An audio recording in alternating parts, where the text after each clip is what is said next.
Welcome students, doctor Mridula Sharma स्वागत कर रही हूँ आपका। एमएससी फाइनल का फिजिकल स्पेशल का पेपर हम लोग कर रहे थे बच्चों, और वो था एनालिटिकल केमिस्ट्री। इससे पहले हम लोगों ने एनालिटिकल केमिस्ट्री में किस तरीके से हम एनालिसिस कर सकते हैं, है ना, टाइप्स ऑफ एनालिसिस हम लोगों ने किए थे, जो 4 टाइप्स के थे, जिसमें हमने अगर मान लीजिए प्रॉक्सिमेट एनालिसिस था, उसके अंदर पार्शियल एनालिसिस भी हमने यूज किया, जो हमको यूज करना था एक पर्टिकुलर पार्ट के लिए। ट्रेस एलिमेंट एनालिसिस था। इन सबको अगर हम कंबाइन कर दें और जो एज ए होल हमको मिलेगा वो कंप्लीट एनालिसिस होगा कि चाहे सब्सटेंस एक्चुअली में कुछ भी था, उसके अंदर इम्प्योरिटी या जो भी फॉरेन पार्टिकल्स, जो भी मिक्सचर्स है, वो सब अगर हम निकाल लेते हैं तो वो कंप्लीट एनालिसिस कर पाते हैं हम लोग।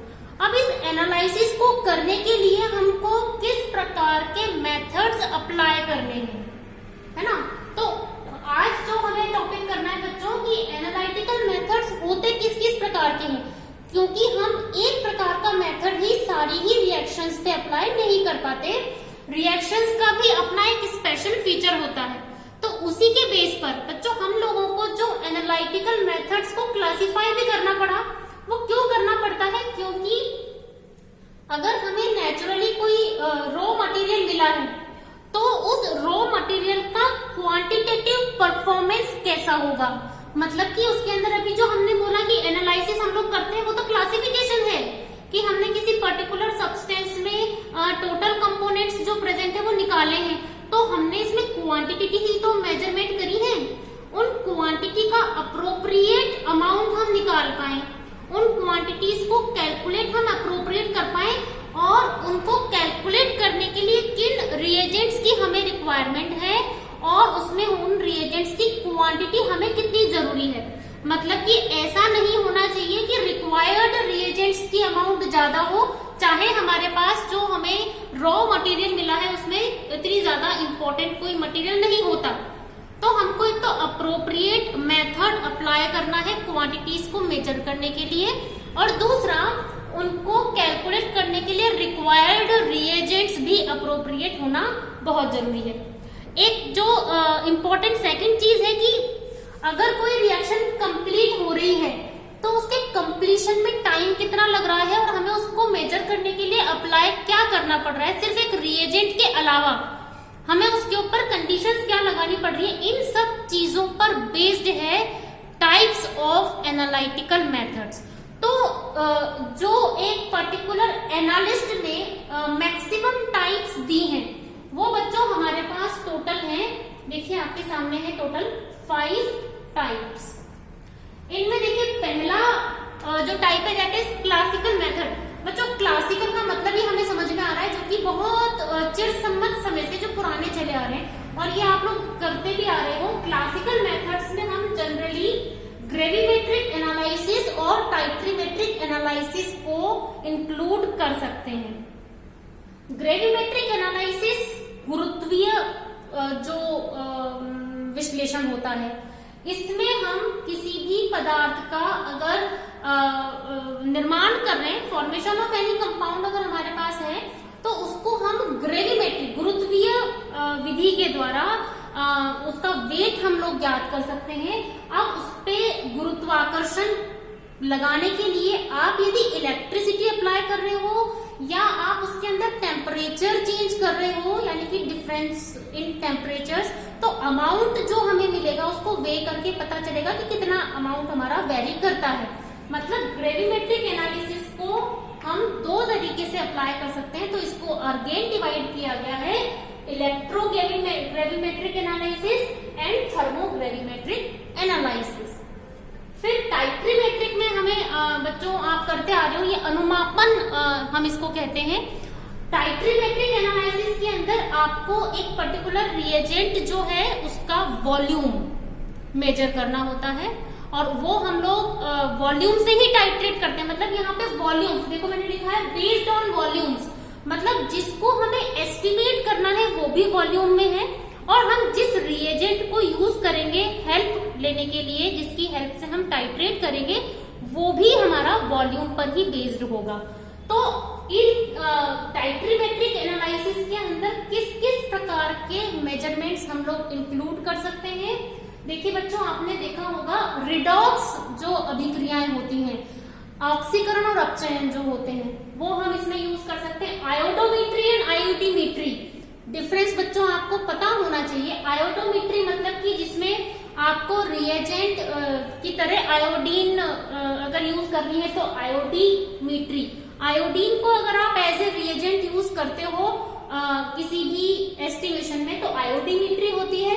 और अगर आयोडीन लिबरेट होती है किसी रिएक्शन के अंदर और फिर वो एनालाइट से रिएक्शन करती है, देन आयोडोमेट्री वो कहलाती है। तो यहाँ पे भी वो वॉल्यूम्स पर ही बेस्ड है। तो टाइट्रीमेट्री के अंदर हम आयोडो एंड आयोडीमेट्री को रख सकते हैं। कॉम्प्लेक्सोमेट्रिक टाइट्रेशन बच्चों, आप लोगों ने hardness of water graduation level पे किया हुआ है, जिसमें कि हम जल की कठोरता निकालते हैं। उसका एक बेस है, वहां पर इथिलीन डाइअमीन टेट्रा एसिटिक एसिड जो है EDTA, वो जो भी हार्डनेस के लिए रिस्पॉन्सिबल आयंस हैं उनके साथ एक कॉम्प्लेक्स का फॉर्मेशन करता है, जो कि कीलेटिंग कंपाउंड्स होते हैं, है ना, जो कि हमारे लिगेंड्स होते हैं ना, जिनमें की कीलेट बनाने की टेंडेंसी होती है। और EDTA हमारा हेक्साडेंटेट लिगेंड है, तो वो क्या करता है यहाँ पर कॉम्प्लेक्स बना करके हमें रिएजेंट्स के अमाउंट्स को कैलकुलेट करके देता है। तो दिस इज कॉम्प्लेक्सोमेट्रिक टाइट्रेशन भी इसी में आती है। प्रेसिपिटेशन टाइट्रेशंस, अगर किसी रिएक्शन में प्रेसिपिटेशन हो जाए, अवक्षेपण हो जाए किसी पदार्थ का, तो वो रिएक्शन करने के बाद जब भी आप टाइट्रेशन कर रहे हो तो रिएक्शन के बाद में अमाउंट अगर नीचे बैठ जाता है बॉटम में, प्रेसिपिटेशन अगर उसका हो जाता है, वो भी हमारा इसी में आता है। एंड न्यूट्रलाइजेशन रिएक्शन बच्चों, एसिड बेस टाइट्रेशंस आप लोग हमेशा से करते आ रहे हैं। डिफरेंट टाइप्स की एसिड बेस टाइट्रेशंस भी हमारी इसी में आती हैं, चाहे वो स्ट्रॉन्ग एसिड स्ट्रॉन्ग बेस की हो, चाहे वो स्ट्रॉन्ग एसिड वीक बेस हो, वीक एसिड स्ट्रॉन्ग बेस हो या वीक एसिड वीक बेस हो। हमें स्ट्रेंथ को कैलकुलेट करने के लिए टाइट्रेशंस ही करनी पड़ती हैं, जो कि वॉल्यूम बेस्ड होती हैं। तो क्लासिकल मेथड्स ये हमारे जो हमेशा से हम लोग करते आ रहे हैं बेसिकली, लेकिन इनका एक ड्रॉबैक ये है कि अगर थोड़ा सा हमने मिस्टेक कर दी, मतलब चूक कर दी, थोड़ी सी भी 1-2 पॉइंट्स के वॉल्यूम में भी चेंजेस आ गया, तो टोटल कैलकुलेशंस हमारी जो है वो चेंज हो जाती है। चाहे सैंपल में हमारा सब्सटेंस का क्वांटिटी कितना भी था, 1-2 पॉइंट्स, अगर 0.1 0.2 में भी मेजरमेंट, वॉल्यूम का मेजरमेंट आपने कुछ गड़बड़ कर दिया है, यानी जिनको हम कहते हैं एरर्स, जो प्रैक्टिशनर के थ्रू होती हैं, ये भी टॉपिक बच्चों आपका आगे आएगा, तो वो इतनी सी एरर के कारण भी पूरा मेजरमेंट जो फाइनल रिजल्ट होगा वो हमारा एग्जैक्ट नहीं आ पाता है, एक्यूरेट नहीं आ पाता है।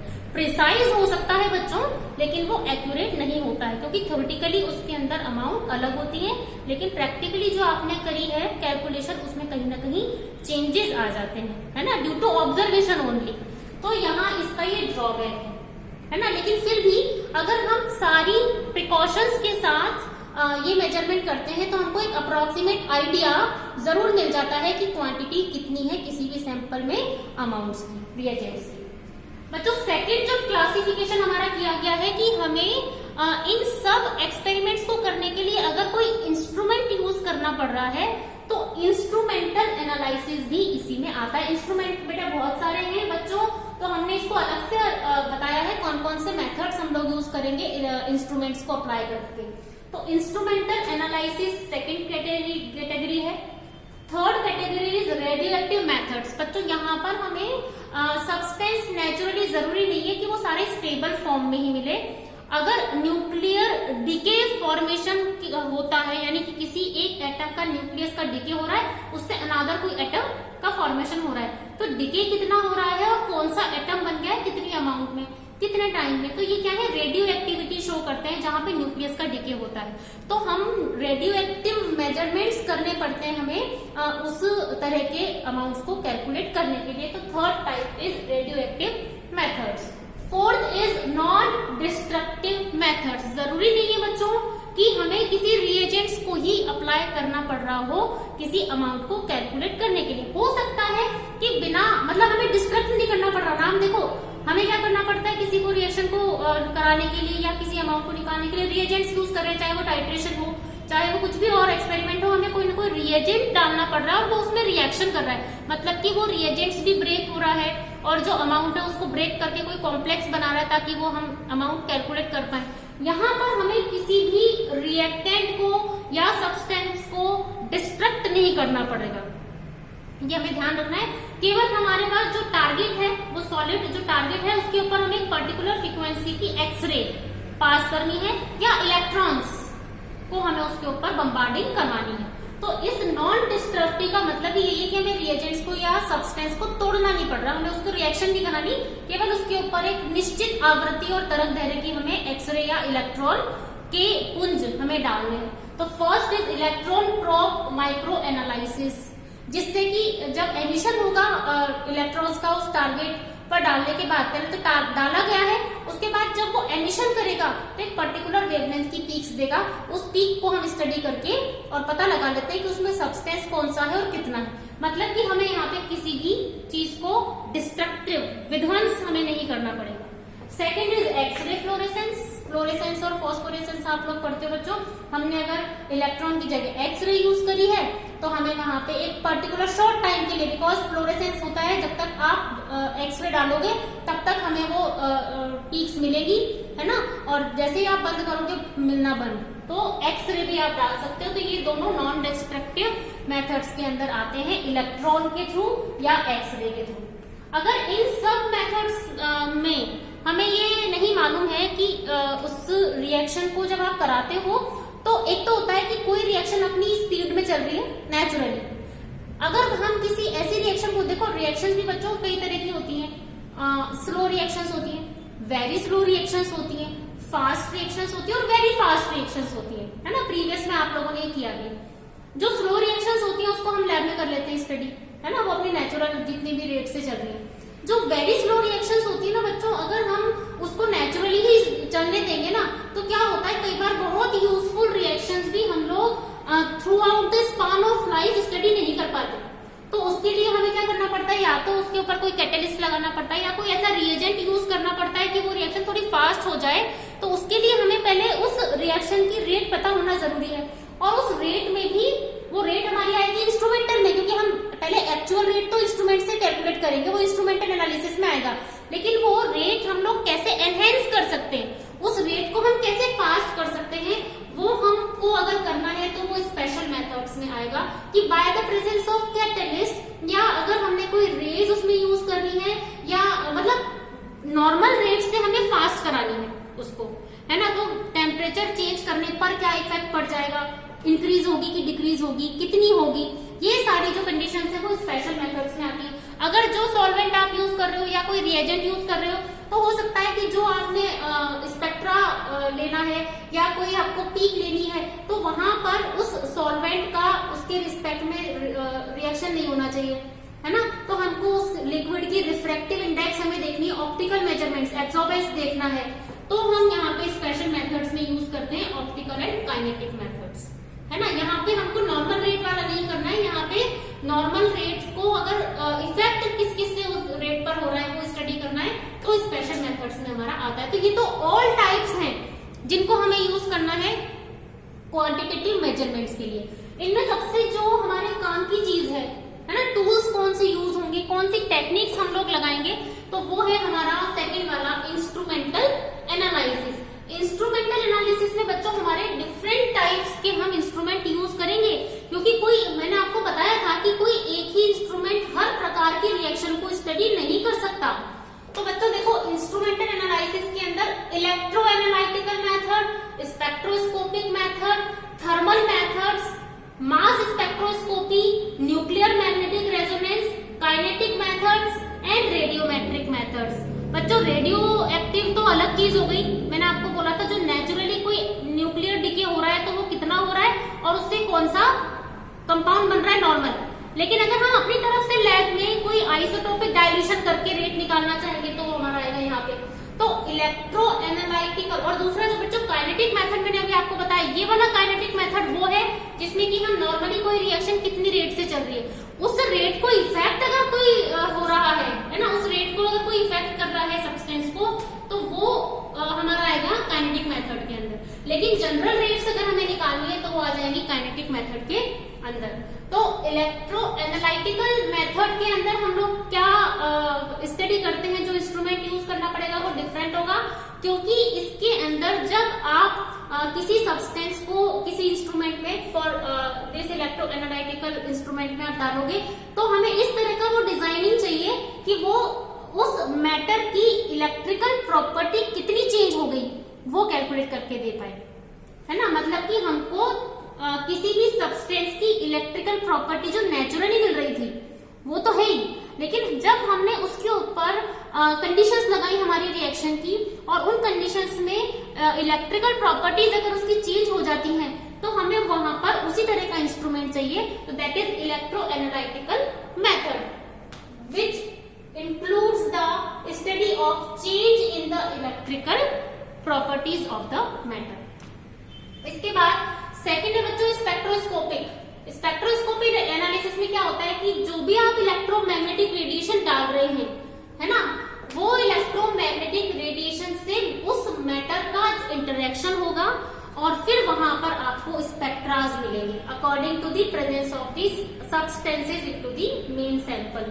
तो वहां पे पहले इलेक्ट्रोमैग्नेटिक रेडिएशन आप डालोगे उस मैटर के ऊपर और उस मैटर के इंटरेक्शन से जो भी पीक्स आपको मिल रही है आप उसका एनालिसिस कर रहे हो, तो वहां पे हमें स्पेक्ट्रोफोटोमेट्रिक इंस्ट्रूमेंट्स चाहिए।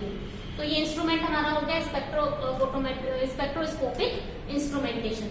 Third is thermal analysis. Thermal analysis का मतलब ये है बच्चों, जैसे अपन ने भी बोला रेट ऑफ रिएक्शन हम लोग स्टडी करते हैं, तो किसी पर्टिकुलर टेम्परेचर पे कोई रिएक्शन हो रही है, अब वो टेम्परेचर अगर आप फिक्स कर रहे हो तो हमें उस टेम्परेचर को फिक्स करने के लिए थर्मोस्टेट चाहिए।